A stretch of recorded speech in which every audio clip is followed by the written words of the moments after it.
First step, beat the following: 1 cup sunflower oil or other according to your choice, 1 cup brown sugar, and 1 egg. Beat these until they are creamy.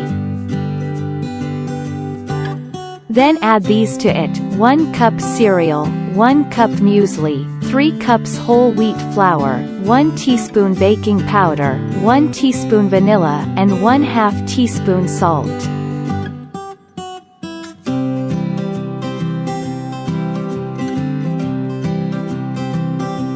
Step 3. Press into a mold and bake at 180 degrees Celsius for about 20 minutes. Breakfast is ready.